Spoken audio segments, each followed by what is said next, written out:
kati na Congo mikili olobaki ba oyo bazali na doute ya nationalité ya Camere na oyo bazali na doute ya nationalité ya Kabila ba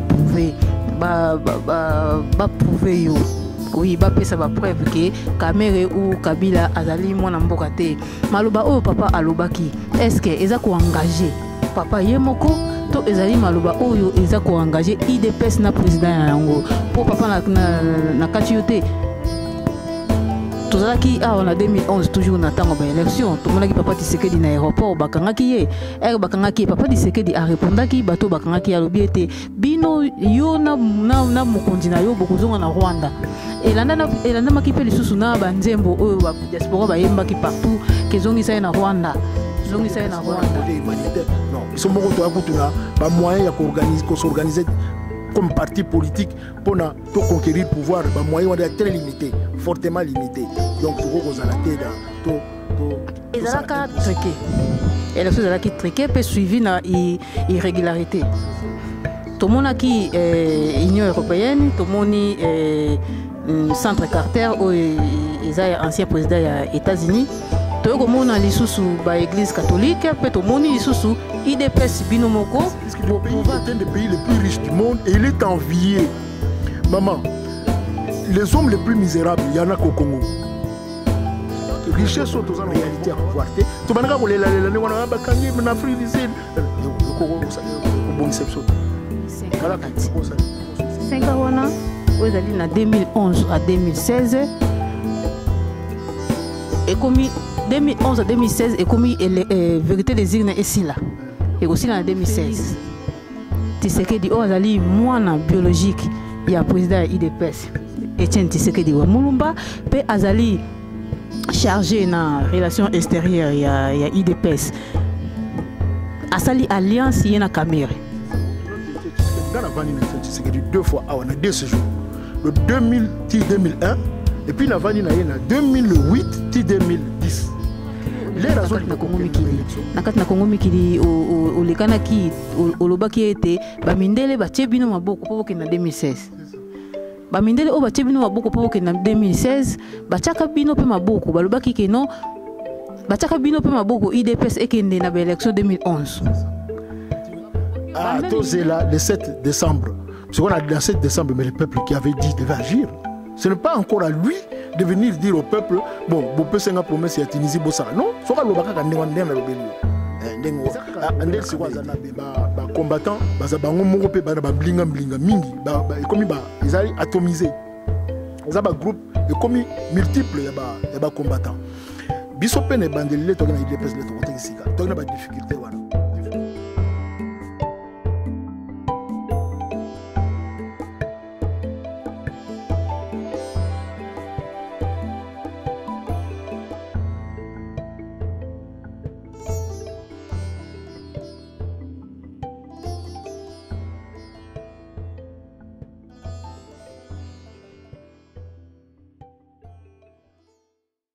Il y a 3w.masolo-yasika.com. Ngai wabino pati la belle. Toyembeli bino papa na biso oyo azali président ya IDPS na kati ya Benelux na kombo ya Pierre Mbuyi. Toye poto sur la actualité oyo nyonso esili koleka na kati ya RDC mboka na biso pe oyo ezali koleka awa na kati ya diaspora. Papa mbote. Mbote mwana ngai pati la belle ya Masolo-Yasika. Papa Lolengi na présenté yo on a présenté yo ozali président ya IDPS oyo atali makambo ya Benelux. Est-ce que yo moko okoki ko se présenter te na ba obazali ko landa biso? Liboso nazalaki mo yangeli ya Lingomba na Benelux mais siko nazaka na Belgique. Donc il faut na apporter moi correction na likamwana. Nazali sous na Benelux cité, nazali ka na Lingomba ya IDPS la Belgique pamba.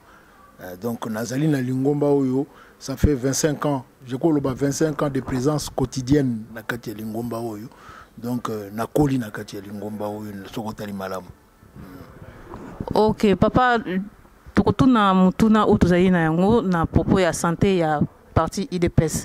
IDPS santé na yango ezali ndenge nini na santé oyo ya le président ya IDPS Etienne Tshisekedi wa Mulumba tomonaki ye azalaki hospitalisé santé na sikoyo na santé ya IDPS ekomi ndenge nini. Merci beaucoup maman Natondio Botondi na motuna wana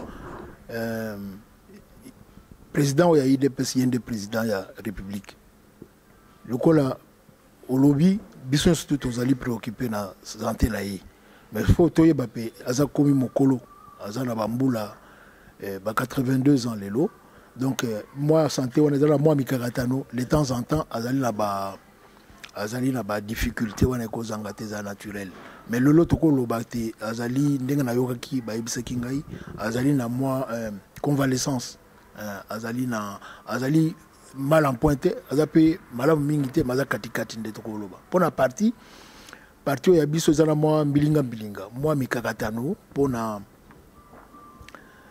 makambo eleki après l'élection en 2011 tozaki na loyenge te makambo ko baluka ya kozala na faveur na biso mais plus temps ezo leka plus peu bato bazo se décourager plus peu parti pour parti wana ezali bana mboka ezali parti ezali di ngambote bana mboka ngambote non l'IDPS c'est une composante de la population congolaise donc ba difficulté population congolaise azanango IDPS pe azanango donc toko lobate ke lelo tozali vraiment en situation d'attaque. Non, toko kolobaki to subir choc ya makambo wana, to nan to bimi penza na choc ya makambo etali l'élection en 2011 té. OK, c'est-à-dire santé à IDPS pour le moment ezali mona nungu mwandambo. OK, pour na biso toko pona ngai na ko souhaiter le président ya république, le président ya IDPS santé malamu azana santé toujours malamu bisika azali. Mutuna na biso mususu to kotala mutuna na biso o to yena nguvoma ya liboso mutuna na biso ya liboso papa ezali ba refoulé il y a eu l'expulsion. Oui, expulsion ba congolais à Brazzaville. Il y a plus de 130 000 estimation ya batu oyo ba refoulé na kati ya Congo Brazza. Refoulement ya lolengi wana papa na ntumuna yango te na kati ya batu wana ezana batu oyo bazalaki na situation régulière c'est ça misusu pe na kati na bango bazalaki na situation irrégulière c'est ça maintenant tomona te likambo oyo uti ko yana kati na Congo Brazzaville bazongisa na mboka moko te na kati na mokili wana tomona yango te mais pas na biso na kati na Congo et salami mutuna na biso ezali et pas ya IDPS lokola yo zali président ya IDPS ozali ko présenter IDPS na kati na Belgique mutuna na biso ezali IDPS ko yebisa peuple congolais pona nini likambo bongo et salama. Merci beaucoup maman. Likambo bongo et salami pona nini bana mboka faut bayeba que likambo bongo ekosalama lisusu tant que mboka oya biso eza mboka lisusu te. Le Congo n'est plus un état. Le Congo est une jungle. Donc biso bana mboka to na droit moko te na kati ya mboka na biso to na ba droit te na libanda ya mboka na biso pe to na ba droit te. Le mutu nyonso akoko nyata biso ndenga lingi, mutu nyonso akoko saka na biso ndenga lingi pour justement tozali na autorité publique ou ezo garantir ba droit na biso te. Donc tozali lokola bana ticket. Lori yoza mwana tike ozali na moto ya kokengela yote ya kobatela yote bakoloba ku to komi ndoki batumba ndoki bakopesa kindoki balobi mwana wana ndem tazolia batu banini poza mwana tike l'état a pour rôle ya ko préserver sécurité ya bana mboka ezali tâche na ya yambo yango wana et à l'intérieur et à l'extérieur. Mais l'État n'existe plus au Congo, il n'y a plus d'autorité publique. Tozalinde na bato to ipe passe ba utate ba komi na bokonzi ngwana bazo sala pona ba intérêt na bango moko. Yango no moni ezali kaka na Congo Brazzaville salma pe na Angola. Ba bengana pe ba Congola. Ba wa nyonso na poto ba bengana ba Congolais chaque jour ba tinda ba charter ba avion. Ba bengana ba Congolais. Papa na kati ote ya modèle o yeli biso na kati na Brazzaville. Ndenge bazongi si biso ndenge na buti koloba eza na bato oyo bazalaki na situation ya malamu, ba msusu pe bazalaki ya mabe, ba msusu bato bazui tout Congolais o RDC bazongi si na kati ya Congo. To koloba ke ngana ko kota na ba intention, na ko sa procès de tension na ba autorité ya Congo te na loba pourquoi basali li kamandeng wana. Peut-être bango ba yebi ba objectif nini bako landela pona ko sala li kamandeng wana. Ngai pona ngai attaque représentant il y a un parti il y a mboka na biso d'abord il faut dénoncer yango ils ont dénoncé avec vigueur non parce que mboka wana pe Congo il y a Congo Brazza il faut se respecter yango moko et respecter pe engagement au besoin na niveau international ba ko sala ba acte ba poser te na ko dénoncer yango ya mibale na ko lobake ngapi na komitala toza na mboka munene c'est tout un continent donc biso ba moni la biso na ndenge na niveau wana ngo la kisake toza sous considérer na niveau ya batute ata bibwele batala basala ba on basalite ndongo le polo bi ba lokotina bana oyo bazaki na ba situation régulière donc c'est la méchanceté pure. C'est de la méchanceté pure. Donc biso photo to bongisa mboka pour la situation ndongo wana ezonge la biso lisusu te to commander état ko respecter bana mboka po bana mingi ya mboka ba kiminde pas sur na mboka wana ba kimi ba ko se retrouver susu ba kanisa ke ba trouver solution ba ke kuna susu ba no monde ça va passer donc so mboka bongi ba zongi na mboka na biso ba vandi pa na bango comme ça ba osala persécuter ailleurs te voilà message ngana ko pesa na niveau lelo. OK, attaque IDPS papa attaque oza membre ya IDPS oza président IDPS na kati ya Belgique awa projet nini oyo IDPS azali nango humanitaire pour la bateau basili kozongisa na kati ya Congo ya Brazzaville pour tozali komona na kati na Congo ba o bazongi mingi bakomi bana na bango bakomi ba prostituer c'est ça mingi bakomi ba miyibi mingi pe ba uta ba mbujimai bakananga bakivu bakendaki directement na Brazza ko koma na bango bakomi na Brazza kuna bazongisi bango na Kinshasa c'est ça mingi bazape na posa bazonga na ba province bisika ba uta c'est ça kasi bana ba moyete IDPS projet nini humanitaire azana ngo pona bato wana non on a bombela ote maman biso toza na projet humanitaire te puisque d'abord biso mo faut toza na ba moyen ya organiser IDPS donc ça toza te lokola neti ba organisation ya Palestine bazoka ba don ya ba international pona ba s'occuper na ba population te biso toza don mo côté toza pour na ba moyen ko s'organiser biso mo côté donc ezala lokuta ko lobaki toza na projet humanitaire pour le peuple congolais non biso to lignide to kota na bokonzi pour de telle sorte que projet ezala projet public ezala projet ya nation ezala projet ya l'état bona bana mboka base la persécuté c'est ce que je peux dire mais koloba ke biso IDPS to na projet humanitaire non biso moko to akutuna ba moyen ya s'organiser comme parti politique pour to conquérir pouvoir ba moyen est très limité fortement limité donc to ko zala te dans to ça impossible na niveau lelo na ko sa ote maman mais papa yo ovandi awa mingi na poto oumeli awa na poto ninga landaki interview na Congo mikili oza papa oumeli awa na poto tozali komona awa na poto ata président aleki na bokonzi ba opposant bazali ba opposant wana ata président zali ko diriger mais ba opposant wana baza wana pepe ba yedaka peuple na bango soki likambo zali ya muke ba opposant wana ndengo utu ko loba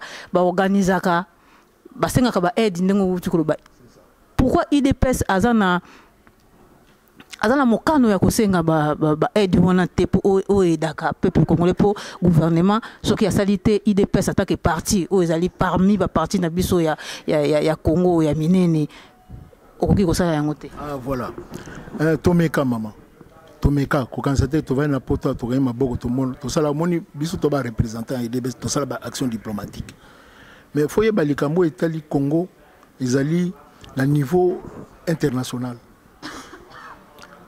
Ils allaient à niveau international. C'est comme si il s'agissait d'un complot international pour la Congo qui est libosoté. Ils allaient à niveau mibali. Niveau aliambo izali ba parti politique oyo tangi wana na bamboka oyo izali organisé, bazali na subside. L'état na budget na ye ayebi que opposition ezali. Que opposition wana il faut y vivre. Opposition wana il faut mener ba activité. Alors opposition ata bamboka wana les réseaux organisés na budget les rewa bako kamta mbongo ya opposition bako pesa yi par rapport à ndenge azali na bateau ba ponami na parlement ndenge azana bateau ba ponami na ba région na ba province tout ça ba pesa ba subside wana de parti au sala programme pour na osali sa bateau na ye ko sali sa lingomba na ye na ko sala ba entreprise mais dimension mso azali ya ba aide extérieure aucun ne peut pas ba étranger ba organisation internationale ou humanitaire bon l'occupé moyen besoin d'un projet pour présenter bango pour basali sabino mais oui biso sokotali on dirait que biso bana Congo on dirait to même ngambo moko ya mokili mobimba que aux autres on a des ennemis partout lero okende pa le muso ekobanda malamu omoni baluki même kaka mosala ya pamba oyo ya ozwa mosala soko za mwana surtout ya IDPS ozana ba activité ozana ba okoza na ba diplôme na yo tout moko mona kaka mikaratano très difficile pour ozwa mosala donc c'est ce qui fait que bino moko déjà bokomi bozana stress bino moko bana opposition boza tout le temps sous stress bozana vie moko ya sérénité pour préparer même projet pour mboka na bino donc ba difficulté c'est ça que les lots tozali impuissant donc il faut ne clairement pour yolobaki nango bi papa na sepeli na sincérité na ngala c'est na ozala sincère na yo jusqu'au bout biso bana IDPS les lots toza impuissant il y a approche politique autonomie tout ça là et on moninga na ko envisager na proposer nzela mosusu pour na to bi na impuissance wana pour l'équipe mbeka mama l'équipe mbeka.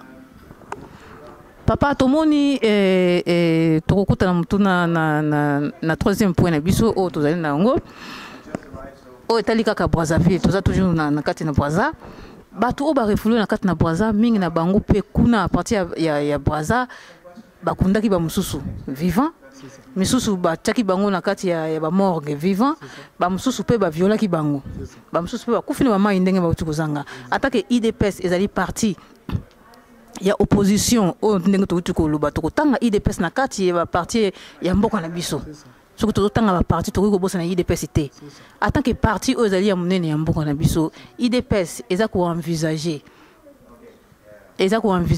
procédure judiciaire contre le Congo Brazza ou bien té bon ngana ko koloba awa na niveau wana na point il faut la point moko la débattu na niveau IDPS mais pour photo yo kana malamu ba boma ba congolais na Kivu bango moko bazolo bana ba rapport na bango environ plus de 8 millions o makamuzo tanga ona ozotanga ya Brazzaville ils moké par rapport au sama na Kivu donc ba congolais bazali persécutés un peu partout donc esengeli kaka te que ba procédure judiciaire est engagée kaka pona makama Brazza il faut tout identifier ba to bazo sala bambe bawana to porter bango to sala bango to landela bango c'est le plan judiciaire ezala côté à Rwanda ezala côté à Angola ezala côté à Brazza ezala ozomona na frontière na nyonso mais il faut un état et ce sont des choses qui se posent pas au niveau d'un parti politique c'est un état qui doit engager de telles poursuites qui doit engager de telles procédures donc biso toza en opposition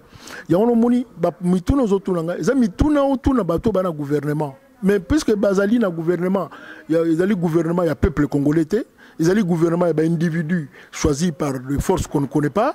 Donc le pouvoir qu'ils exercent n'a rien à voir avec la protection des individus. Il y a un monde autour de mais si on gagne il dépêche à pouvoir, on allait vous dire maman, les lots à partir de ça la boue, tout ça la boue, tout ça la mais biso tout ça la pouvoir, tout ça la opposition. L'opposition, tout ça les impuissants dans les biso, tout ça les incapables tout. Mais mon coloto, quand on a beaucoup dit. Ah, pour le crime contre l'humanité, ils ont délété que pour engager, ils ont même 10 ans, même 15 ans, tu as engagé la procédure à bloquer, tu as ticketé, maman, tu as ticketé. Ce qui te construit l'état de droit. Ok, papa, mais en tant qu'opposition, en tant qu'opposition, c'est que projet Bozan quand même que projet Moko Bosa quelque chose en tant qu'opposant pour Kabila peut aller na pouvoir quand même il faut opposant. Bo ça la démarche nini IDPS aux anango pour que ekomati ba ko découvrir que non il y a eu des crimes humanitaires na kati mboka na biso. Non maman tomi patate ba organisation humanitaire internationale wana ba yebi biloko na nyonso ba yebi ezande bokasi na yo opesa bango nguya po ba engager ba procédure tango yo moko na mboka na yo ozana bokasi wana te bango bakoya komitia na sika na yo te po babanda kosalela yo musala. Donc biso en tant que UDPS il n'y a que le pouvoir qui va nous permettre de faire ça. Projet na biso zali ka to soit to conquérir pouvoir. So to conquérir pouvoir ndé to défendre bana mboka, sécurité ya bana mboka, sécurité pe ya mboka.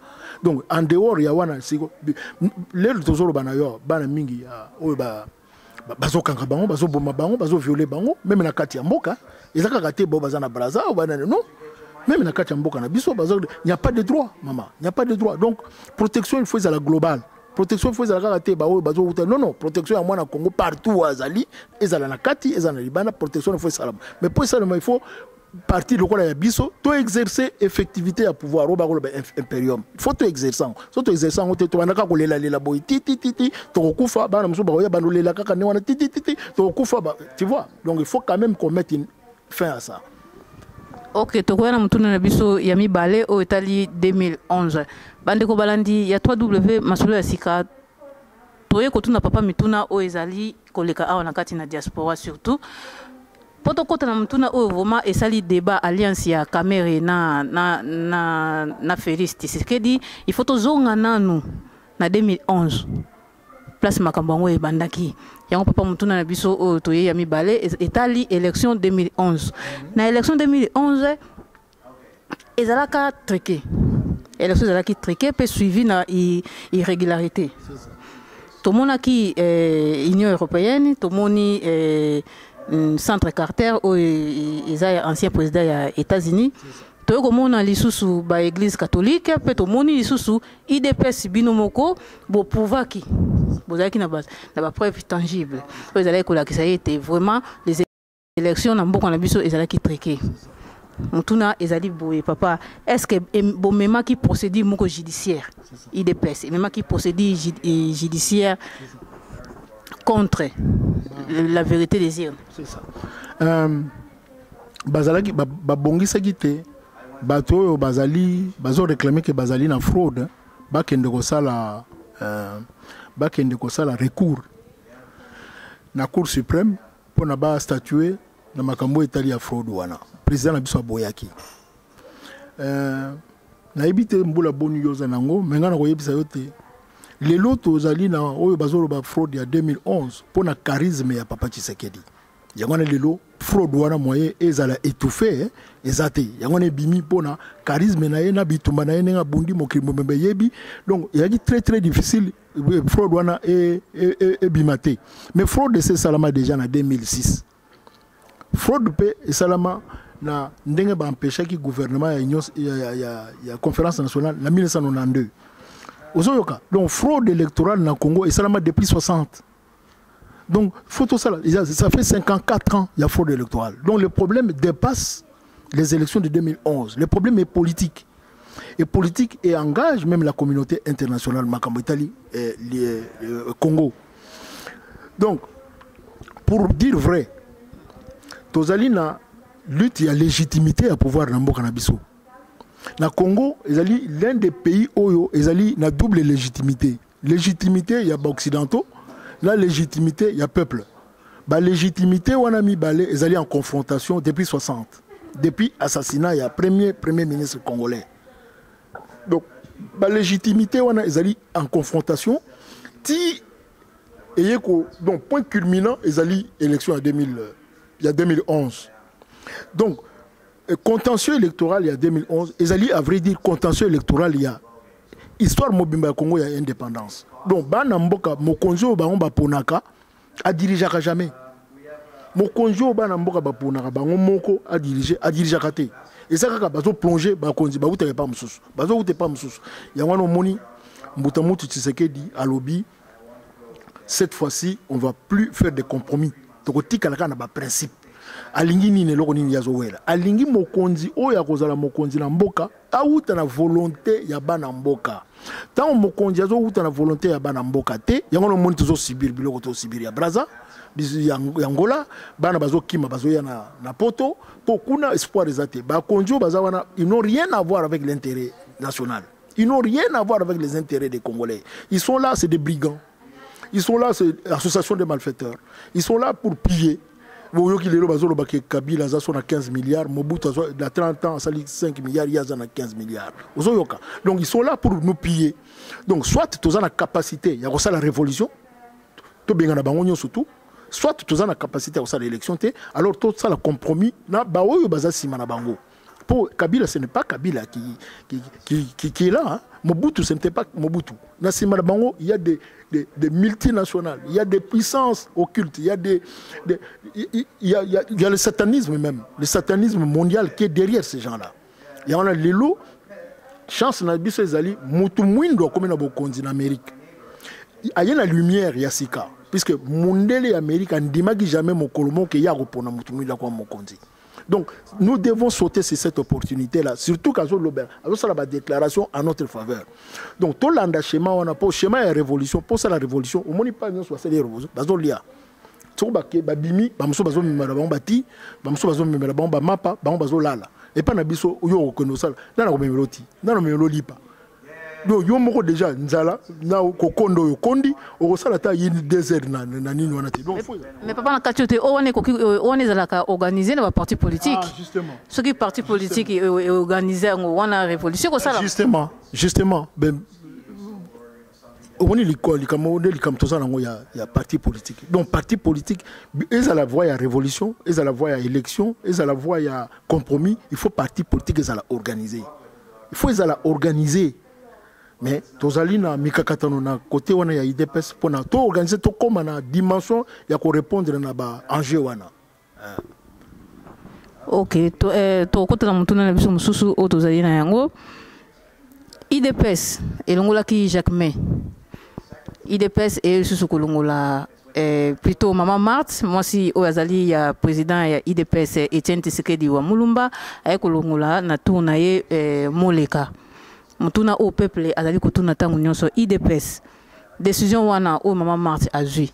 Est-ce que ezali ya IDPS Mubimba ou bien wana ekomi likambo oyo etali kaka famille? Ouais, na ba tuna nginga pe mutuna ndengwana na bandeko na bino ya media mususu Congo mikili. Na lobi boy moni biso tozali élite congolaise mboka nyonso tu ya mokili mobimba ezali na bato ba memaka peuple na likolo donc balobi le nivellement vers le haut bato wana ezali élite ya peuple il faut ezala motu ya train locomotive ekoko za na remorque te ya ba elandaka nde ba aspiration elandaka passion te il faut bacha raison na liboso.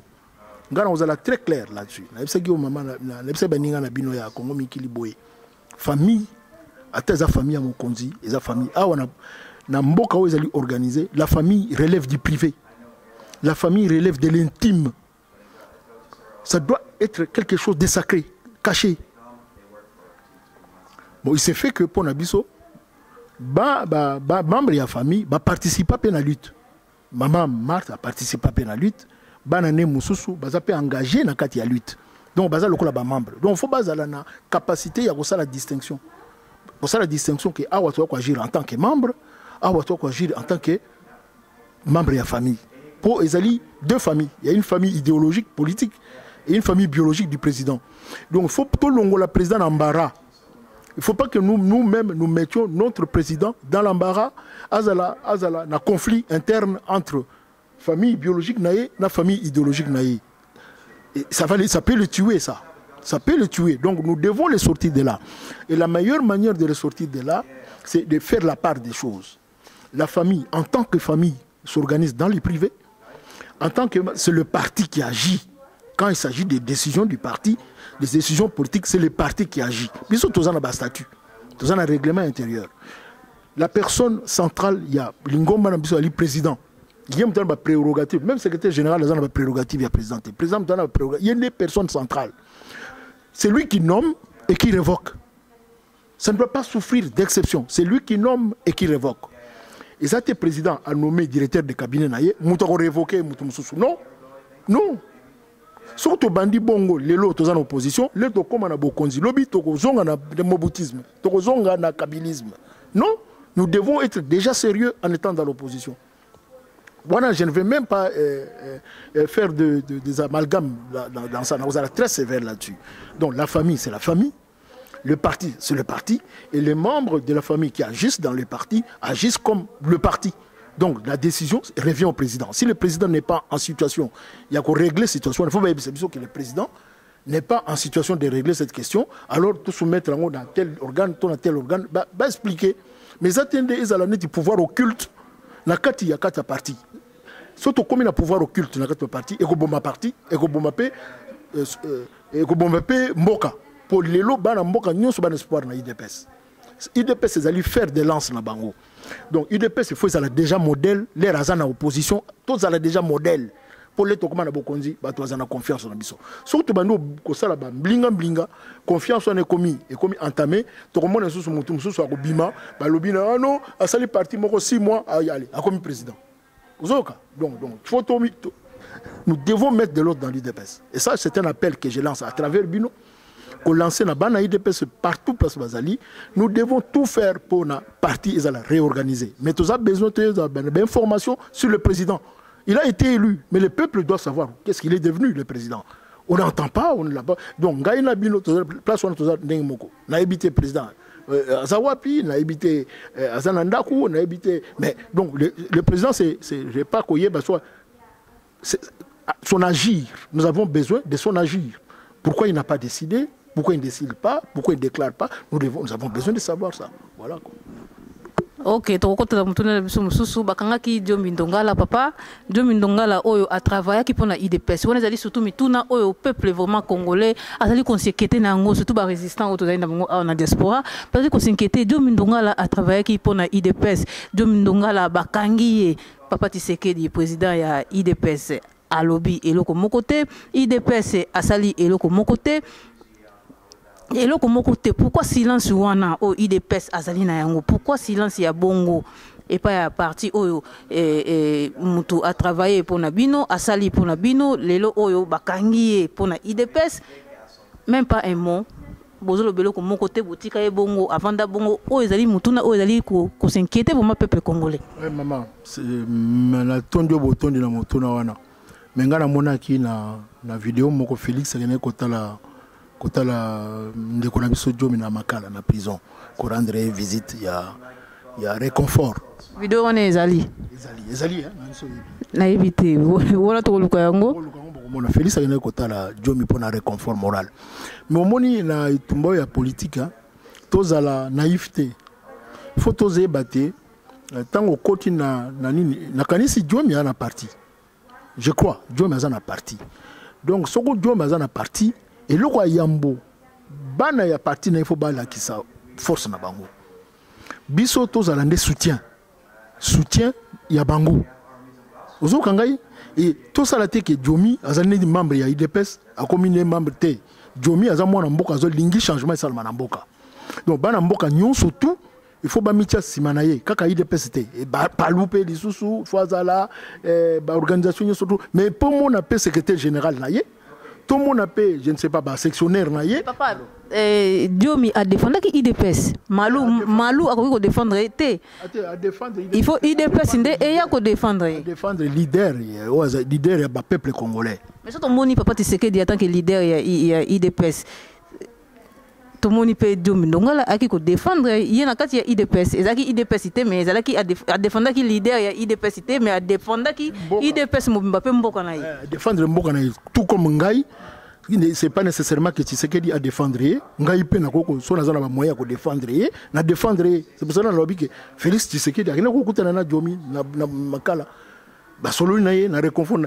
Donc, na koko lobate que IDPS n'a rien fait. Non. Non. Puisque business surtout te dénoncer du Cameroun au Kangaye, kochaye na prison, alors que batu mususu, baza pe ko finga Kabila, bazo ko lobane, bazo kanga bangote, bazo tambola. Donc tout ce que nous on peut faire, c'est dénoncer ça, et probablement banamboka va s'organiser pour nous manifester, pour naïe. Mais ça nécessairement quand il est pesté, bana Congo nyonso. Papa 2011 à 2016. Et ça a 5 ans na kati. 5 ans wana, ils na 2011 à 2016. Et comme 2011 à 2016 et comme vérité des urnes ici là. Et aussi en 2016. Alors 2013 2014 tozali à 2016 ils ont encore 2 ans. 2 ans il y a vérité des urnes. Oui. Mais le lot tout le monde Félix Tshisekedi ozali mwana biologique. Il y a le président IDPS, Etienne Tshisekedi wa Mulumba, pe azali chargé dans la relation extérieure, il y a IDPS. Asali alliance y na caméra. Asali alliance y na caméra. Alliance oyo asali y na caméra. Et pourtant, vérité des urnes ezana nous na 2 ans. Basali alliance pour kende ko luka, basangana pour kende na élection 2016. C'est ça. suite ya Imperium papa na oyo ya vérité des urnes ezali wapi na tondio botoni na motuna wana vérité des urnes oyo population zo luka na Imperium oyo mokonzi ya mboka zo luka ezelo moko mais mokonzi ya mboka ngana kende ko solene na novembre décembre alobi na ngai likambo etali Imperium ezali dossier na ngai moko personnel etali mutu mususu te okinga mama yokanga malamu mais biso IDPS tozali parti politique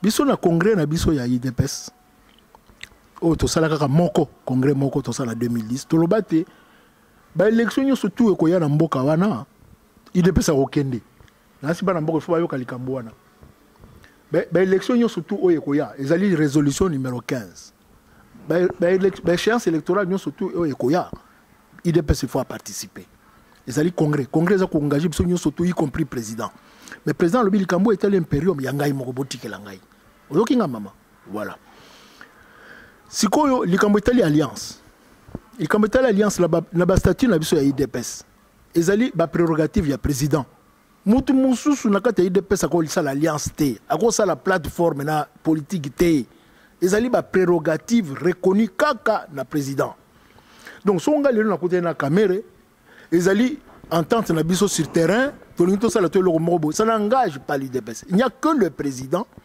qui engage l'IDPS dans cette matière là.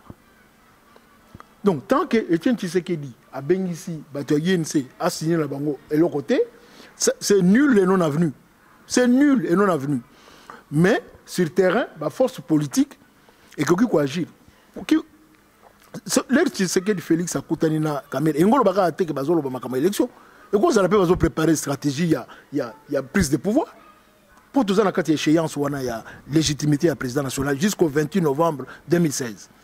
Et quoi ça l'appelle total aspect moko ya élection té total aspect musu c'est que peut-être ba monter stratégie na ba UNC pour passer à quelque chose mais to soto tolanda ki Félix Tshisekedi alobi ete basali alliance pour na kokende na élection 2016 et ça là qui pour l'élection 2016 alliance il n'y a que le Etienne Tshisekedi qui peut engager les partis mais si ko ba longoli moleka po ba ya ko tia Félix Tshisekedi pour la nini tadi po oui papa et comme mutuna mususu mais ezali ke balongoli moleka o azalaki na tête ya IDPS c'est-à-dire azalaki après tolo bazalaki après président IDPS ezalaki ye te zabongo te na koko limbola moleka azalaki après aki na azana hiérarchie ya IDPS te moleka azalaki directeur de cabinet ya président. Donc, directeur du cabinet, Azali na kati ya organigramme ya parti te. Azali soko moni président, bache moi flèche na gauche, ton à droite, bache directeur, bache cabinet ya président. Na cabinet ya président, ako chata ba camarade na ye. Ako chata ba relation na ye, amoni par rapport à ba compétence là, on pas nécessairement ba IDPS. Ako ko directeur moko, amoni que moi na azana ba compétence moko boye, tozana wana IDPS te, azui muto na che directeur de cabinet. Mais deuxième personnalité na IDPS ezali secrétaire général. Secrétaire général ezali lelo Bruno Mavungu. Mais place ezali Jacquemin. De numéro 2, il y a régime, il y a système la biso, il y a nini, zaye. Donc moleka azali numéro 2 te. Donc faut corriger et sikawana. Même moi a remplacé te.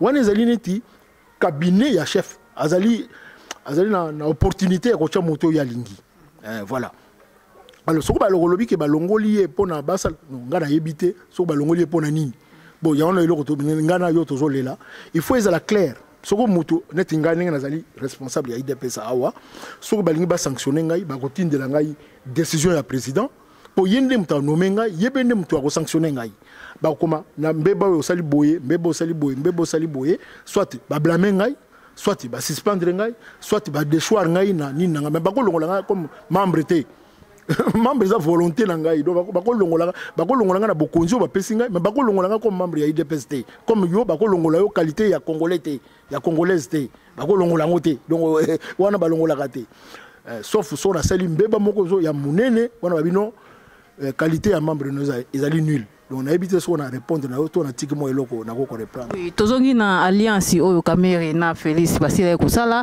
vérité désir na papa vérité désir na to ndenge na ute kutuna mutuna suite na yango ezali wapi ndenge. Oui, ndenge outi ko ya no aba ete président a fait son réponse. Président doit faire son réponse. Pour ya lobby ezali dossier na ye. Mais biso en tant que parti pour nangai naza ko défendre que na moni que tout ça les moneli nangai wana ezali très personnel pour na lobby on pe na bana na bino bande ko na bino ko mikili na bi c'est personnel mais ba lobby c'est comme si c'était l'IDPS. Non, j'agis en tant que moto IDPS, j'agis aussi en tant qu'individu. Donc c'est très personnel pour nangai na lingi to ke na élection oyo pour nangai nazo mona te que tu as la capacité ya ko la révolution pour likamuke oya fundio likamuke oya fundio likamuke oya fundio. Tayi makamu papa Pierre Mbui alobaki ezalaki ko engager kaka ye moko. IDPS. C'est ça pour nangai ça ko engager ye moko abi dossier nangai moko après ça goût exemple ba mususu albi docteur moko azakana Belgique akendaka kuna pa na biso akendaka sol makamune mususu bakanga ye kuna balobi ke ya ye kuna pour makam imperium docteur on azana boloko tilelo ezaka bazo belé hein bakanga ye kaka ndé on a bon ba soupçonner que ya ye kuna pour a monter batu asali et là comme ça on a ko bakisa maman il faut tous à la sérieux pour moni mutuno qui était Tshisekedi ngana vani na Tshisekedi 2 fois on a 2 séjours de 2001 et puis la vani na yena 2008 ti 2010 les raisons lingoko kene na ba élection naza parmi bato ya poser qui question est-ce que bolingi to kene élection toté to ki bato misatu na bato misatu na ngana zaki na kati ngana ndimagi to kene ba élection donc les yo mona mboka oza ko faire croire na mokonzité oza kana capacité ya ko sala loko moko pona vérité des urnes ezwama ozoka il faut ezalate neti oza liseki pour na biloko ya imperium ya mokonzi c'est comme si il y a nos frères à nous qui l'ont fait croire que bango bazana na capacité ya ko sala opération wana bazola ye bokonzi wana ozo comprendre siko ye akoko bima na miso batute aloba na yokana na mutute na yokana ozo kanga voilà wana ezali spéculation na ngai nabi il se peut que il y ait des gens qui ont fait croire au président que bango bazaki à mesure il y a construit l'impérium wana mais ils ne l'ont pas fait. Alors il faut être sérieux quand tu t'engages dans quelque chose tu dois aller jusqu'au bout. Il faut pas tu t'engages et puis à la fin tu laisses les gens comme ça. Non, on a l'habitude option token élection. L'élection on a nazo lobaka élection législative à niveau national té. Maman ngana wuti Kinshasa. La moni misère o ezakuna. Okoko zala indifférente na misère ezakuna pauvreté ezakuna misala ezate chômage ezalati 90%. Tous on a bokonzi ba commune. Bano batanga wana o bazana IDPS wana bazala ba candidat o bazana palu bazala ba candidat population to kotana na ba commune. To kotana ba gouvernorat. To kotana ba province wana. Na bokonzi ya se. Bokonzi na local to zona na ngona maboko. Bongo sima kotana bokonzi ya likolo. Donc to kotana processus wana président ya IDPS yemoko wana ezali makambo oyo Italie kaka yemoko président ya IDPS mais mingi ya bandeko oyo bazali na kati na diaspora awa partout ba kotizaki pona imperium bazali komi tuna imperium moto kotizaka e musala nango esala nini ekenda wapi bongai pe na yoka bana mingi basala ba cotisation na makambo Italie imperium mais ngai moko personnellement na limite que organisation collecte wana ezaki na niveau ya IDPS na ebité mais ezali kamo ya makasité faut batuna bato yo bango bapeselaki bambongo wana bazungsela bango yano mais nga personnellement na niveau ya fédération na ngai na mikotisa na makambo Italie cotisation ya imperium te imperium ezalaki cotisation au peuple bapesaki IDPS te mtazwaki yango ngai na niveau ya fédération na ngai na Belgique na boya kutu na bino wana ezali bana ya Congo na mokonzi na bango baponi s'organiser bakomisa bambongo wana côté ya ye mokonzi ye moko nga na s'impliquer na makambo wana te mais papa tout mona ki batu na manifestation bazali ko kongola bambongo te bambongo wana comme na IDPS te nga na ibité il faut batu na bato nini ya IDPS bamba pesa bamba bambongo wana nga na ibité hein mama na ibité Ok, bandeko balandi ya www.masoloyasika.com. Ndenge bauti kolanda papa yemoko asili koloba ete makambo ya Imperium etali le président Etienne Tshisekedi ye na peuple na ye. IDPS ezali vraiment impliqué na kati ete bamindele batie bino maboko na 2016. Bamindele o batie bino maboko po na 2016, batiaka bino pe maboko balobaki ke non. Batiaka bino pe maboko IDPS ekende na ba élection 2011. Ba même mindele wana ba ye ba lui batia bino sous maboko boke na 2016. Et pourtant vérité des urnes nanu esilité. Ba mindele wana o ba tindi ba bazotinda IDPS ekende na ba élection ya 2016 ba yebi ete bazala ki présent na ba élection ya 2011 ba pouvoir ki peke zala ki triqué, mais même ba mindele ba ye po ba tinda IDPS lisusu na 2016. Est-ce que papa IDPS ezomona te? Ezomona nyonso wana te oyo ezoleka na ezomona te? C'est ça. Moni maman, yono moni tant mosusu soko za très bien organisé batu bakansoza na mbongo.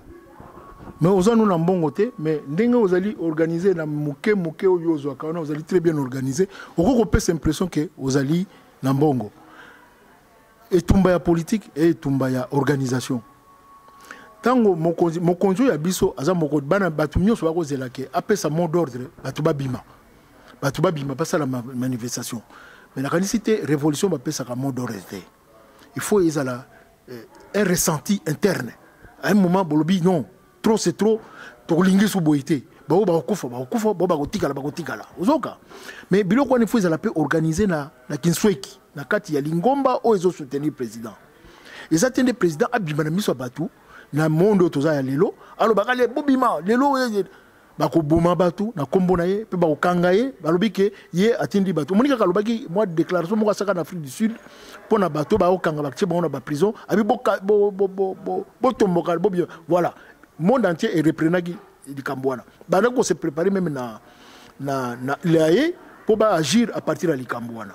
Entre temps bakangi gbagbo wana po ba pesa ye exemple que voilà, peut-être donc ils ont un peu moins spéculation. Donc il faut partir très bien structuré, très bien organisé et comprendre la susceptibilité il y a leader naïe. L'homme sur le leader a fini qu'à l'issue boye, bien pour comprendre que alingolo baboye. Vous comprendre. Et ça que nécessairement à l'obali comme na monoko. Le col à tout ça qui est bien organisé, bien structuré. Il y a un moni bamindele batika la kibiso 2011. Batala sorto ça là quelque chose. 2011, tu sali rien. Tu comme na 2000, ngana kende ti kokuta na niveau très élevé à Bakonzi na France. Babi tourna bino sikoyo, bozo bokonzi za wana, bozo ngo, tourna bino, bamindele bazolo bananga mama. Mais le coup la partie où il y a leader, ils ont bien organisé, moyen de saisir opportunité on les a été. Leur mondial a monité comme en 2012, une année, 18 mois, il est qui rien, abi bon. Schéma wana tuze soute toujours na schéma ya madame pona nini lelo nga nazolo bakena lingi to kena élection po schéma wana ya ba mindele kaka ba mindele contexte international est changé maman contexte international ya lelo mundele bamboka na bana ba nyongo moko civilisation na bango en péril lelo Chine ndem tazo mata Chine a zomata bazana bobangi ke leadership international ekoya na maboko ya Chine. Ozoka. Soka ka Chine a comme na force ya ko récupérer Afrique mobimba. Bango na passe. Biso na bango toza na passe. Yango no moni lelo balingi o bana lopoto lâcher du l'est. Balingi bamboka ya Congo et bamboka Afrique et comme bien gouverné, babando ya ko investir. Ba puissance la bango économie la bango ke ne liboso. Bango batika na ba force la bango mais biso pe photos ala très bien organisé pour ba ko yak siko ko envahir biso surtout ça bien organisé à partir de kobimeso kuna ba mindele ba ko dominer biso la mboka na biso. Donc nous devons déjà nous organiser maintenant. Donc le contexte international ya lelo eza ya lobité, c'est l'arrivée au pouvoir d'Obama aux États-Unis qui change tout. Donc l'Afrique a l'occasion de s'en sortir surtout rater opportunité oyo et s'il pona biso yangona nga lobi boy maman total kaka imperium te total imperium total élection total révolution total biloko na nyonso tout chango na mesa Sauf que une élection, sauf que une élection, tu as la ligne, tu as la boue, tu as la boue, tu as la boue. C'est ça la raison, mettre la raison sur la table, pas l'émotion. Mais papa, en 2011, tu as qui raison à la table. Tu as une émotion? Non, parce que papa, tu sais que dans qui en et tu sais qui élection est traquée en même temps en Tunisie. Non, non, il y a été. Dans un meeting, il y a meeting moi, Salaki dans le stade des martyrs. L'air Yazoloba, avant l'élection. Salaki en mois d'octobre. Oui, meeting on est qui peuple à lobby était Tunisie. Il y a lobby tout ça j'espère le 7 décembre. Le 7 décembre, c'est-à-dire les jours où on allait proclamer les résultats. Habitozela le 7 décembre. Parce qu'on a le 7 décembre, mais le peuple qui avait dit devait agir. Ce n'est pas encore à lui de venir dire au peuple, bon, vous pouvez faire une promesse à Tunisie, Bossala. Non, ce sera le bac à Ndeng à l'obélio. Ndeng c'est quoi Zana Bemba qu'on a là. Donc il fallait que na parti à Saliango, hier à Zali Koutou, à Yebi Koutouté, si Aza supposé ne pas le savoir. Si ko papa na 2011 ndenge utiko ya nula na mituna na biso na 2011 ba mindele batika ki ba pesa ki bino passe opportunité était ti 2012 ba moni bosali yango te IDPS ezalaki organisé te mais peuple congolais o alanda ki IDPS ndenge fortionné à 2011 ezalaki et monana ki IDPS est organisé ki koki osala et koki kozo bokondi na kati na Congo IDPS ndenge autour ba lelo za organisé c'est-à-dire organisation des organisations nango et banda nango bandaka na 2011. Ah oui ngana mituni soko soto kota na pouvoir on ndeni to gérer pouvoir on lelo ndeni to gérer ngo moi je suis inquiet Nabi mais peut-être à quelque chose malheur est bon. C'est ça. Mais Ezali question très important maman puisque il faut pas tous à la vivre une fiction puisque on est là dans une fiction tout le monde en est espoir des gens na IDPS mais est-ce que l'IDPS est à la hauteur de la tâche donc c'est maintenant que l'IDPS doit s'organiser être à la hauteur de ce que les enfants du Congo attendent de lui. Mais papa banda kala peuple congolais avec un espoir azaki mais espoir na IDPS non IDPS ezaki nango organisé te ezaki première fois to yango non mais nga na lobi na yo na lobelo na uzala franc jusqu'au bout na pesa ki na bande ko na yo ya Congo mikili na pesa bango ba phrase moko ya Godefroid de Bouillon azolo bana mwana na ya zaka mokonzi aka monarque kendaka na Palestine na o ba ko benga croisade.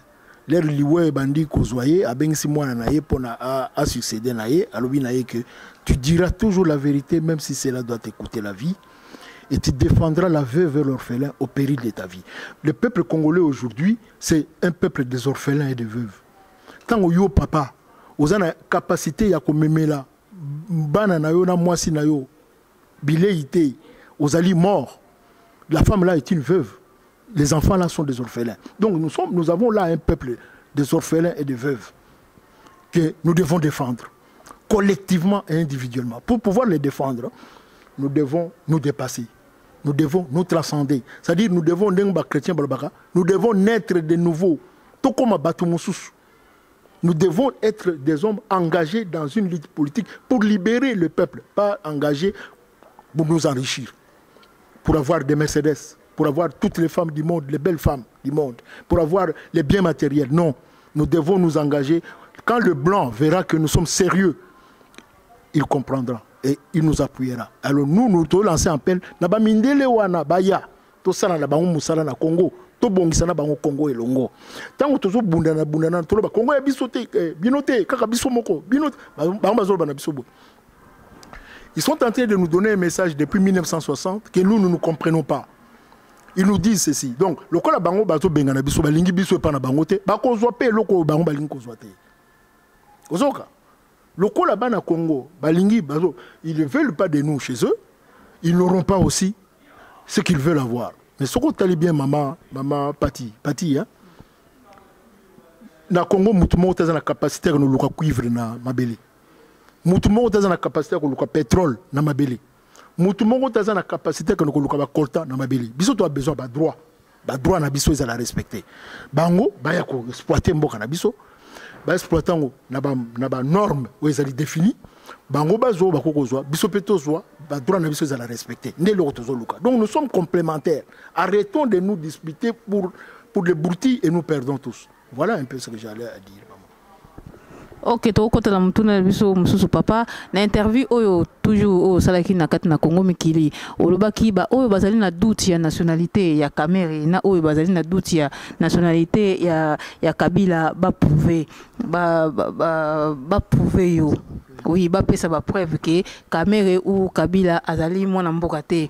Maloba oyo papa alobaki est-ce que eza ko engager papa yemoko to ezali maloba oyo eza ko engager IDPS na président na yango pour papa na kati yote tozalaki on a 2011 toujours na tango ba élection to monaki papa Tshisekedi na aéroport bakangaki ye bakangaki papa Tshisekedi a répondaki bato bakangaki alobi ete bino yo na mokonzi na yo bokozonga na Rwanda elanda makipe lisusu na banzembo oyo ba diaspora ba yembaki partout kezongisa na Rwanda zongisa na Rwanda. Est-ce que IDPS na tango wana o sengaki ba congolais asengaki soki ezali ko engager seulement soki ezali ko engager IDPS est-ce que IDPS asengaki ba congolais ba pour éviter na tango wana ke botika ko yemba nzembo oyo bo prouver biso soki Kabila ou bien Kabila aza rwandais soki ezali ko engager yo moko papa oloba na peuple congolais oyo azali ko rwanda biso. Merci maman na motuna wana po motuna wana esali neti moi débat monene na internet à partir il faut na préciser on a le lobby les acteurs politiques dans cause à la neti une forme n'a pas participé à leadership il y a IDPS en tant que cadre il y a IDPS donc un leadership collectif on a bâti leader personnel collectif donc ngai en tant que acteur politique il faut na bendele na maboko pona mema population na ngai place bendele wana ezali ngana koko zonga na simate. Donc je ne dois pas être remorqué par la population, je dois au contraire éclairer la population.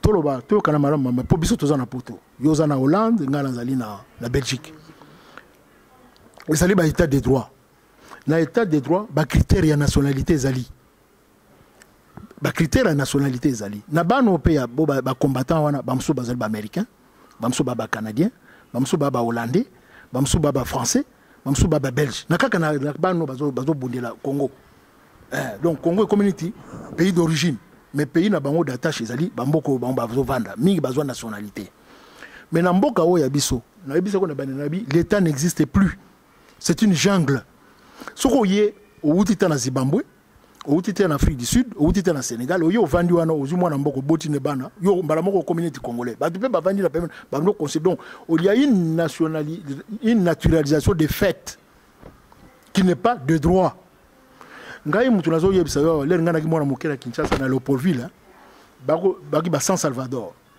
ba lelo ba komo benga bango ba zombo so bangolais mais ngana yebaki bango ba San Salvador bana mingi oyo ngana kola na bango ya ba San Salvador lelo bazali considéré comme ba congolais mais jamais bakena na commune ba sala formulaire ba senga nationalité ozoka.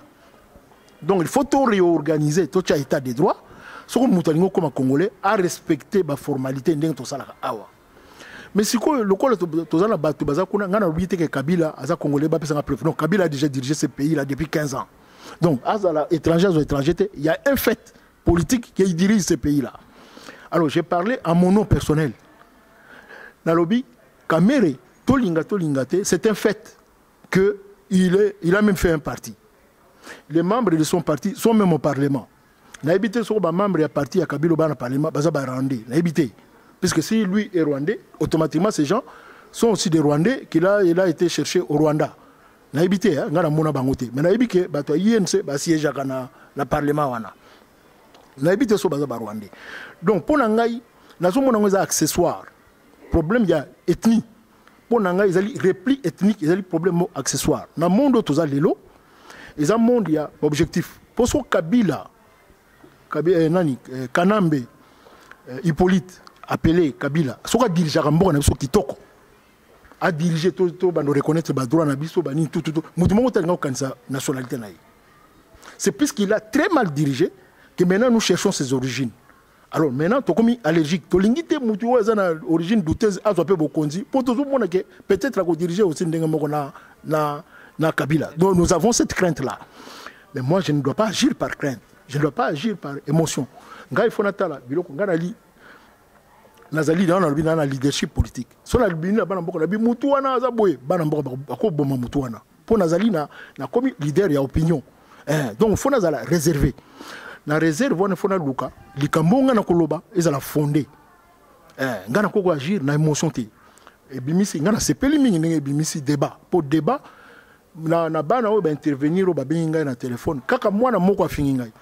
Bana mususu ba pesi ba point de vue na bango bien que zaki très passionné ba pesi point de vue na bango mais ba fingate car moko lobi vient bou yo posa aventurier tout le monde yo posa aventurier donc la ba aventurier mususu kaka yi mais ba mususu na moni respect zalaki donc ngana na ndimi nous continuons sur ces cas tous à la ndengo wana débat et bimi to discuter ata toujours unanimité mais à un moment donné le to comme na bokonzi majorité ko zala soko 51% ba ndimi loko eloko na eleki voilà ce que je peux vous dire pour l'instant nako bagisa boy ngana vanda na Belgique président ya premier ministre de Belgique aza italien aya na Belgique na âge il y a 7 ans na ba papa na en Italie pour na ça ba mine awa aza italien Obama ye wana za Kenya balobi n'était non zonga kuna non mais bango bazui nationalité na bango par des voies de droit biso peto bongisa tout Fidel Castro wo bato ba Fidel Castro azali espagnol akende kuna na papa na ye na âge 15 ans na Cuba aza cubain te aza espagnol. Donc il faut tout fongola mayeli to yibake moto yo akoko zala na nationalité mais bota me pa na yo akole pa na yo akope ko bundela yo akope ko servir ba intérêt na yo donc les to comme na boponami le comme que les moments des élections Kamere va parler biso pe na IDPS nous allons parler ça ces moments là à partir des faits concrets oko sala ke bana mboka ba pona mais surtout bano zonga na ethnie et comme za muluba te en tout cas baluba en tout cas naza d'accord te non, pas des arguments d'ordre ethnique, des arguments basés sur les faits politiques. Voilà ce que je pouvais dire à ça. Mais peuple congolais ayi koloba pas ethnique o ya mboka na biso mais na kati ya Congo mobimba kasi libanda ya Congo Kamere azali mwana mboka te ya kati azali muto ya libanda. C'est ça. Comment ça kende ko sangana na IDPS bondima ye? Non. Dans le pays, il fait politique. Oui, que Kengo n'a rien à voir avec le Congo. Kengo. Oui, il y a un résistant, bazolinga makamona les sous-soutés. C'est quoi c'est l'élection? Basé là. Tokende po tokonoko bomayete mama. Tokende ti na élection ba bimisa ba argument na bango bana Congo ba kopona. Élection pona. Élection papa okende na bana mboka te. Oh ba diaspora ba boyi na bana mboka te batu wana bazana kati mboka na biso ce sont pas les Congolais oh IDPS attend que résiste ba eda ki bino na 2011 et pas c'est base de quoi c'est quoi parce que tozali na base ya ba argument les faits juridiques hein il faut ça na ba argument pour na olobate mutu wana po balobi ko na élection balobi il faut ça la des pères et des mères donc l'air to comme en élection Kamere a un document naïe, a oh non, mais nous avons des preuves que il n'est ni de père ni de mère congolais ou bien seulement il est d'un père ou d'une mère. Tu comprends? À ce moment-là, on va les disqualifier. Voilà ce qu'on a retourné à Makambo, on a retourné à Kamere, la qui sa identité na, on a retourné. IDPS ou bien? Non, c'est pas. IDPS est une des forces politiques du Congo. L'IDPS n'est pas le Congo. Il y a des institutions au bâti pour le Makambo Italie, au Italie élection. Bato bazali wana pona ko makambo ete l'élection o ba recevoir ba candidature ya bato balinko bangunde bazali en charge ya kolobaki yo ozali na qualité te po ozala candidat na telle ou telle élection bangunde faut basa musana bango donc bana mboka kaka il faut ba veiller que bato wana basala musala comme il le faut. Nous devons veiller à ce que la CENI fasse réellement son travail. Alors ça, ce sont des forces politiques. Donc, il faut que la CENI soit organisée. D'un côté, c'est l'impérium que nous devons chercher. C'est la vérité divine. D'un autre côté, il y a un scrutin électoral qui est en train de venir. Donc, tout ça divisé. Non, il faut une élection, puisqu'il faut la vérité divine. Non, il faut une élection, il faut la vérité de donc, il faut que les partis tranchent. Les partis doivent trancher pour clarifier la situation. Voilà ce que je peux dire. Papa Mboui, papa Mboui, au Azali président, oui, représentant IDPS dans la Belgique, a outu koloba était makam oya lobaki était beau pesa caméra ou Kabila beau pesa preuve et ça ko engagé kaka yomoko. Et ça ko engagé IDPS et ça kaka papa yomoko mtu alobaki selon yemoko. Tokota na mtuna na biso mususu papa même kaka makambo wana ebendi débat. C'est ça. Et bien, il débat en diaspora, séparation côté. Séparation côté entre les combattants, il y a IDPS, na résistant. C'est ça. Pour les photos, les combattants, IDPS, na résistant. Ce que tu as dit, kotanga, résistant, na kati ya IDPS, il peut être résistant, chaka IDPS maboko na 2011. Il y a longtemps union sur tous les kotanga, mingi bazali ko ba été, bazali ko résistant, bazana droite ya ko lobela IDPS. Mingi bazali ko bongo mais ngala ko yebisa bandeko bazali ko ndabiso ete ba résister bazui droit ya ko lobela IDPS po ete et pesa ki IDPS maboko na 2011 yango na bazaki droit ya ko lobela IDPS so sali mabe moko boye bango bazali ko réagir yango mutuna na biso ezali papa olobaki nationalité ya Kamere bandeko ba résistant ou bien ba combattant ou bana libanda ba prouver yango. Et bien dit moi mobulu nakati ya diaspora après nayebi ezali ko continuer toujours mobulu j'espère tant maloba aussi ko sola awa tant ko benda moi kimia nakati na diaspora mais le banini papa oyo ezali ko loba na bandeko wana c'est ça o bazali bazana nzela ya division ya ko kabwana bokabona ezali ko kota nakati na diaspora le banini ezali po loba na bandeko wana liloba eza boye mama na tondi obotondi po tous ala focaliser na ba accessoire te ba détail te pona ngai na moni yango ke ezali dimension wana ezali passionnelle ezali dimension moko ethnique ponga lobaki makambo ebele na interview wana mais ba extraire kaka makambo etali Kamere j'ai vu que c'était vraiment ils ont touché bango mingi na kati ya motema mais il faut to habitude ya débat olobaka likambo ezokende esepelisa bato te ntango yo oza na rôle politique okoloba mpe na bato makambo ezoswa bango mpo esusciter débat tokende mabende violence mabende kofinga mais tosuka kaka na débat ya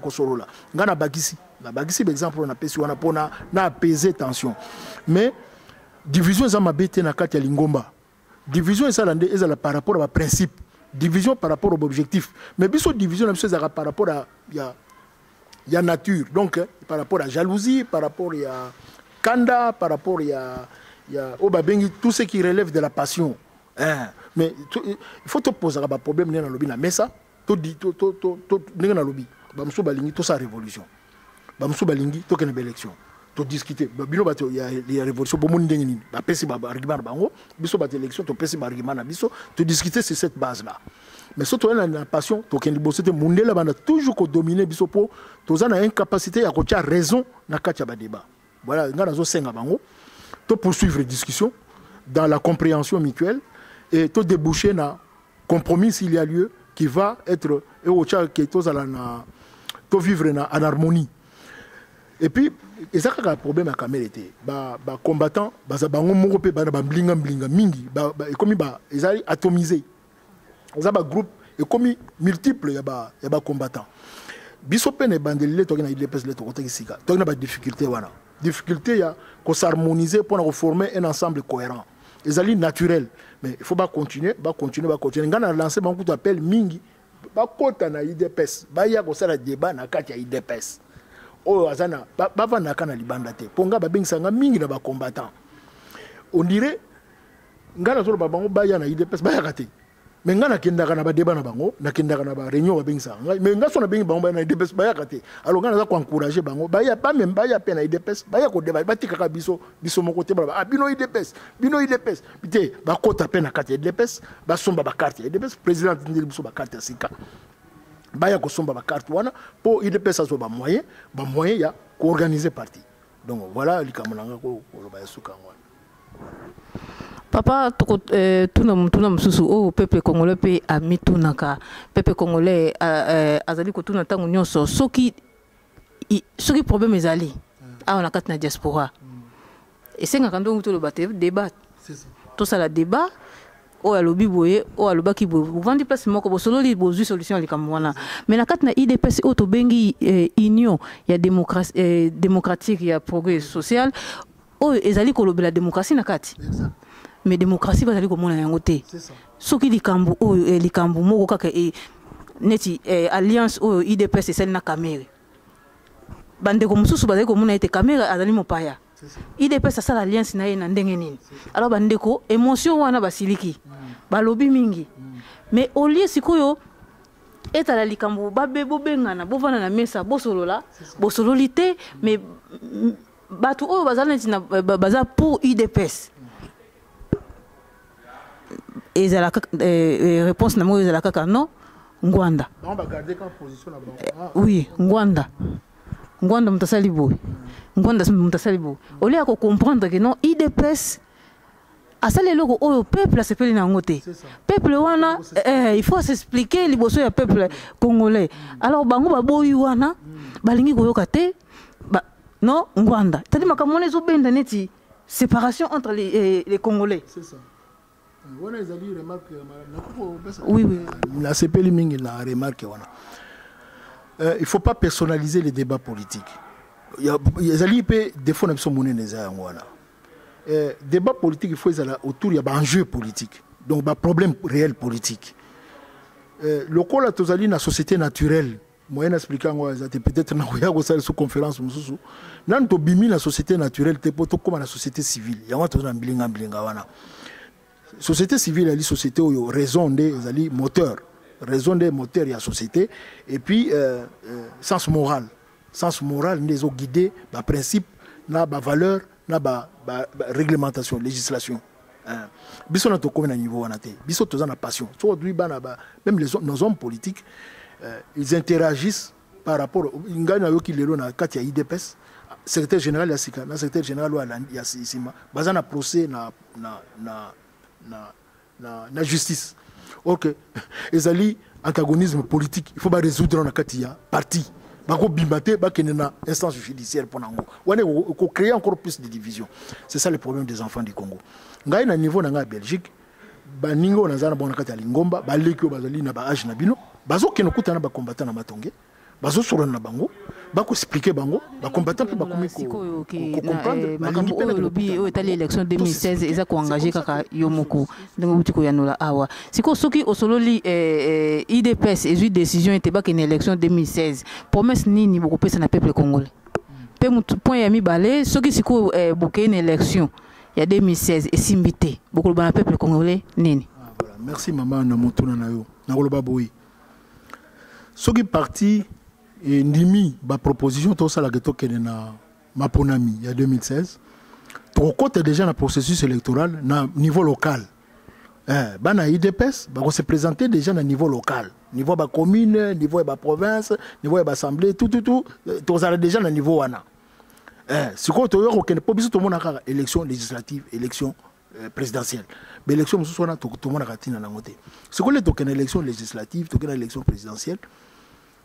Le coup là lobby qui tous engagé na schéma wana tokondima sanction. Mais ce que déjà tous allés na majorité na pouvoir local. Et ça tout ça déjà na kati ya ba institution, c'est très important pour nous to bana ko agir na kati ya ba institution. To koti légalement na kati ya parlement. To koti légalement na par ata to majorité Bao bazala wana bazala peut-être besoin na biso tout ça na ba coalition tondima comment on dit tondima compromis politique wana zali avina ngai mais surtout ça na capacité ya ko mobiliser population ba rutike la biso moi eteni ata ba pesi biso bo continuer sauter ba rutine la biso ata moi eteni pona makambo na biso ya ba enjeux internationaux ya lelo to perdre 100%. To gagner 100%. To kende o to kozwana to banana o to kozwana to kende liboso lekina ngai. Pasi o ezana mboka et singélité bana mboka bakota na processus électoral ne fisco au niveau local. Ne fisco au niveau local. Voilà ngai ngana bilinga betaka mundu kité. Na yebilinga basimba mundu kité, ngana ko proposer kaka biloko yo ezo kende na sens ya non violence o biso bana mboka to ponaki.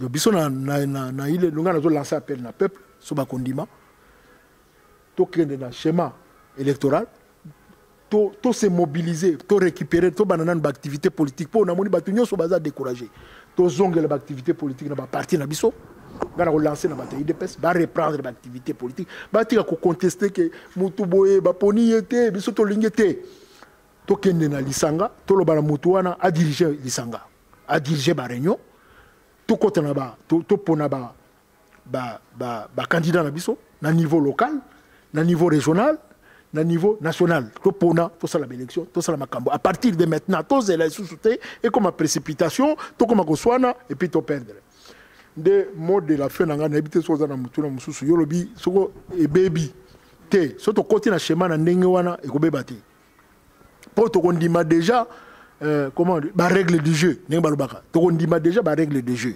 to dima to so to za minorité na parlement to za la minorité na parlement to la lelo na 41 izonini mais faut to sala kaka pression que to za la majorité na parlement so to so balobi que gouvernement na IDPS on ta formé yango l'air wana to cha changement l'air wana nde message na biso pour na peuple et le projet de société na biso projet la société de biso nini mwana mboka a exercer peut à jouir na ba droit na ye ndenge bana mboka partout ba ko jouir na ba droit na bango to bongisa organisation ya mboka na biso ya administration to bongisa armée na biso to bongisa police na biso to bongisa ba commune na biso ezala ikosala musala ndenge basala na ba mboka nyonso eza organisé mwana mwasi azana na place na ye azala soute objet ya ba viol azala so atangi classe na ye asali musala moto so asali musala na ye ba futi mbongo na ye ezatende asala 3 mois 4 mois ba futa ka yete so asali grève balongoli ye te batu bazala na vie ya bonyamate batu bakuma na vie ya bomotu voilà message ngana ko pesa na bana mboka lelo yango papa outi ko soulever likamoko boya armée to utaki komona en tant que IDPS soki chance wana pesa meli bino na 2016 bugani ba élection boko sala nini pona armée po to moni mikolo bitu ko lekana ebite soki omona kengo armée ya ba étranger kotaki nakati ya mboka mais tozana armée te kasi siko boko sala ndenge nini pona armée soki lelo ba élection zone faut to réorganiser mboka de fond en comble de fond en comble. Il faut armée véritable, armée patriotique, armée nationale. Police patriotique, police nationale. Wana poto zongo mokonjo azo diriger mboka lobby, il faut azala mutia intérêt général. Ayeba intérêt général c'est quoi? Na mboka kona lelo ba yebite sur intérêt général lelo onina. Ba yebite mutakanisi ke so po akoma soaza ministre, ya on na lobby na bande ko na Kongo mikili. Ngai lelo photo yeba ke les pouvoirs de Tshisekedi, ce n'est pas les pouvoirs de Tshisekedi. C'est le pouvoir du peuple congolais confié à Etienne Tshisekedi. Ozoka, lobby et wana. C'est le pouvoir du peuple congolais confié au ministre des Finances. C'est le pouvoir du peuple congolais confié au Premier ministre. C'est le pouvoir du peuple congolais confié au bourgmestre de la commune. C'est le pouvoir du peuple congolais confié au gouverneur. Ce n'est pas le pouvoir du gouverneur. Ils s'approprient l'État. Ces gens-là, ils se sont appropriés. L'État est devenu comme une affaire privée d'eux. Non. C'est un bien de la collectivité. La terre n'appartient pas aux hommes. La terre appartient à Dieu. Elle a été confiée aux hommes pour qu'ils remplissent la mission que Dieu leur a donnée. Cette mission, c'est l'amour. C'est l'amour. Et quand je t'aime, je veux que tu sois dans le bonheur comme moi. Voilà, c'est le mot de la fin. Ok papa, merci. Nandenge opesingai opportunité vraiment ya kokutana na biso na mukula lelo ya ko répondre na micro ya www.masolo-yazika. Papa, mot de la fin. Na bitu sur dans les kamsusu ya ko bakisa pour oloba la peuple congolais azali ko biso.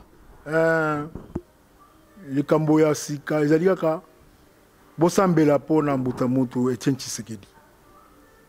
Ezali président Oboponi.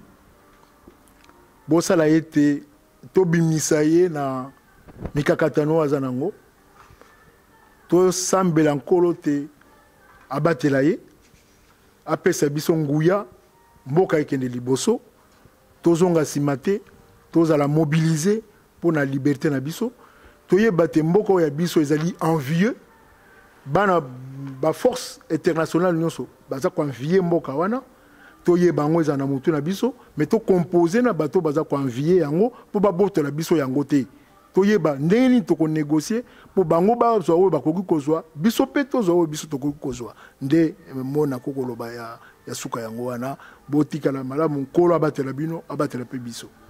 Merci papa encore une fois. Merci Nandenge Bosili Kolanda Biso na masolo ya sika na ko pesa mbote na basiti oyo ezali nanga en partenariat www.congosolution.com www.congoyasika.net ya Maurice premier na kati ya Scandinavie www.sango ya Kinshasa.com oyo tango nyonso ezali kutia masolo nanga ya sika pe www.yakuyalu.com wale zali ba site on azali na bango en partenariat vraiment bande ko tukutani mbala ya sima botika la malamu. Au revoir.